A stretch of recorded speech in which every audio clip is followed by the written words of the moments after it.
Hi hello అందరికీ welcome to my channel.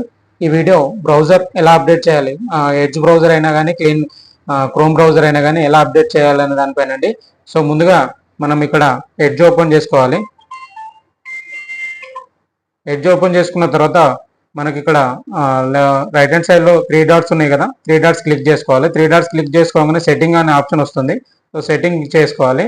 Setting చేసుకున్న తర్వాత మనకు లెఫ్ట్ సైడ్లో అబౌట్ మైక్రోసాఫ్ట్ ఎడ్జ్ అని ఉంది. ఇది ఎడ్జ్ గురించి చెప్తున్నాను. మైక్రోసాఫ్ట్ ఎడ్జ్ ఉంది కదా, ఇక్కడ క్లిక్ చేసుకోవాలి. క్లిక్ చేసుకోగానే మనకి ఇక్కడ సో అప్డేట్ లేకపోతే కనుక అప్డేట్ చూపిస్తుంది, ఆటోమేటిక్గా అప్డేట్ తీసుకుంటుంది అనమాట. ఇక్కడ so same as well as అంటే క్రోమ్లో కూడా ఇదే ప్రాసెస్.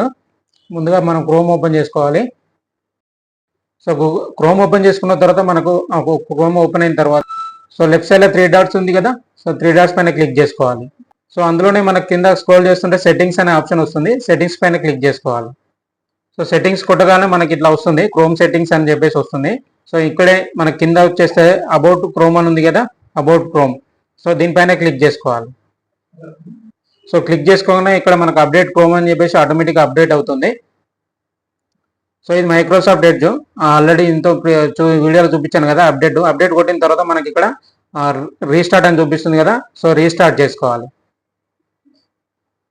సో అప్డేట్ అయిన తర్వాత రీస్టార్ట్ చేసిన తర్వాత మనకు వర్షన్ చూసారు కదా, 142.0.3595.65 64 bit. So update Microsoft edge update process ఇది. సో క్రోమ్ అప్డేట్ కాగానే మనకి ఇక్కడ రీలాంచ్ అని అడుగుతుంది. సో రీలాంచ్ చేసుకోవాలి.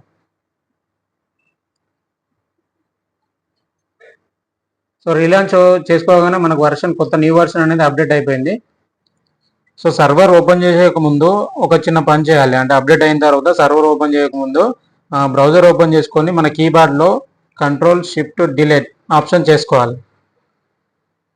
సో ఆప్షన్ చేసుకున్న తర్వాత ఇక్కడ మనం అన్ని టిక్ ఉన్నాయా లేదా చేసుకోవాలి. టిక్ ఉన్న తర్వాత ఇక్కడ ఆల్ టైమ్ అనేది ఉంది కదా, ఆల్ టైమ్ సెలెక్ట్ చేసుకోవాలి.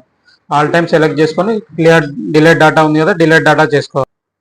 సో సర్వర్ ఓపెన్ చేయగానే మనకి ఇక్కడ పాపప్ బ్లాకర్ వస్తుంది కదా, పాపప్ బ్లాకర్ అనేది మనం ఎనేబుల్ చేసుకోవాలి. ఎనేబుల్ చేసుకోవడానికి ఏం చేయాలంటే ఇక్కడ సింబల్ ఉంది కదా, సింబల్ పైన ఆల్వేస్ క్లిక్ చేసుకుని డన్ చేసుకోవాలి.